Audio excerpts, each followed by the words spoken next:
C'est avec humilité et un sentiment du devoir accompli que je vous présente les réalisations de mon gouvernement. L'action gouvernementale s'inspire du plan stratégique pour le développement d'Haïti et de la vision du chef de l'État, son Excellence M. Michel Joseph Martelly, pour faire d'Haïti un pays émergent en 2030. Les 6 derniers mois ont été particulièrement importants dans la gouvernance du pays. Je vous confirme que la tendance de la croissance économique entamée durant ces 2 dernières années se poursuit. Je vous remercie du vote du budget 2013-2014, qui est un instrument qui permettra la dynamisation de plusieurs secteurs clés de l'économie. Les grands chantiers de la reconstruction se poursuivent à travers le pays et le gouvernement a lancé le plan de lutte pour la réduction de la pauvreté extrême. Pendant toute période ça, nous ne pouvons jamais suspendre le travail la journée ou la nuit pour réaliser promesses politiques gouvernement qui chita sous 5 mâts pour ça. État de droit, économie, éducation et développement social, environnement avec énergie. Dans l'effort pour nous corriger l'état de droit, il est important que nous répétions ça.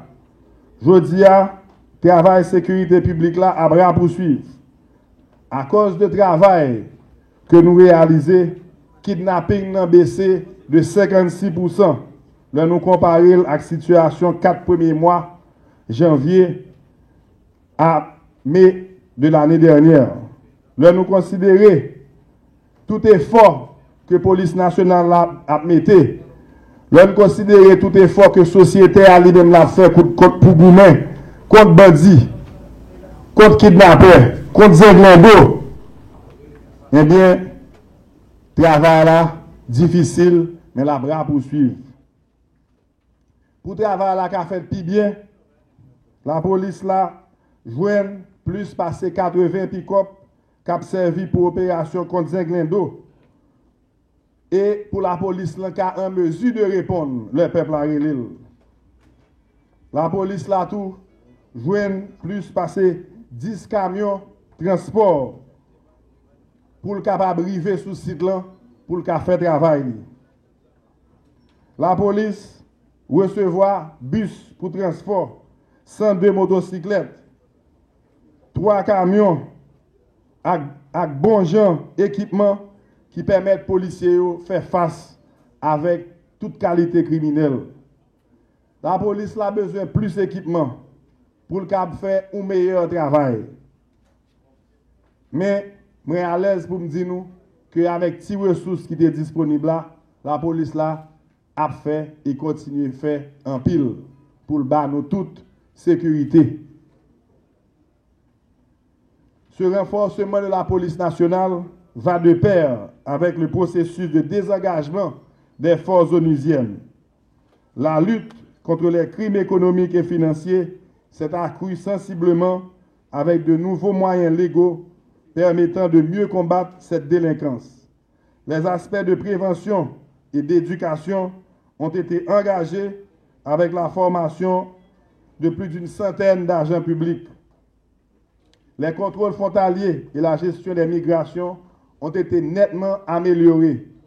Nous avons fourni plus de 30 véhicules à l'administration générale des douanes pour renforcer la lutte contre la contrebande.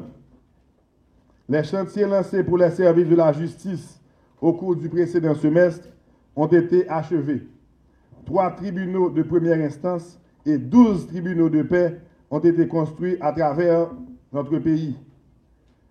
Une nouvelle promotion de magistrats vient d'achever un cycle de 2 ans de formation à l'école de la magistrature. Au cours des 5 derniers mois, 30 soldats techniciens en génie militaire ont reçu une formation en Équateur dans les domaines de la construction parasismique et dans le traitement de l'eau.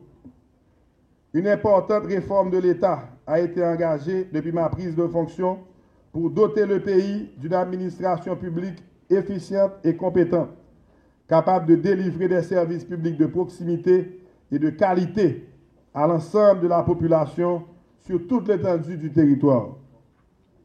n'a continué à l'économie nous en j'arrête. Le processus de croissance économique entamé depuis plus de 3 ans se poursuit pour l'exercice 2013-2014. Le taux de croissance de l'économie a crû de 4,3% comparativement à 2,9% par rapport à l'exercice précédent. Durant le premier trimestre 2014, l'indice de la production industrielle a crû de 1,5%, celui de l'activité commerciale de 6,5% et celui de la production de l'énergie de 0,5%. Dans le secteur agricole, la tendance de croissance se poursuivra et les prix des produits continueront de s'améliorer. Ainsi, la production nationale du riz s'est accrue de 18% durant la période, celle des œufs de 20% et celle d'igname a doublé. La part de la production nationale agricole de la consommation est passée de 45 à 48%. Le secteur privé des affaires a réalisé de nouveaux investissements à la fois dans la production agricole et de l'élevage. En conséquence, les prix des produits alimentaires ont ralenti sur les 5 premiers mois avec une hausse cumulée de 1,4% cette année contre 3,4% l'année précédente. La stabilité de la situation macroéconomique se maintient. L'inflation a atteint 3,2% en glissement annuel en mai 2014 contre 7,7% pour l'exercice précédent. Ce niveau d'inflation est nettement en dessous de l'objectif fixé dans le programme financier avec le Fonds monétaire international, FMI. Le gouvernement a su créer et continuera de créer un climat d'affaires favorable à la création d'emplois par le secteur privé.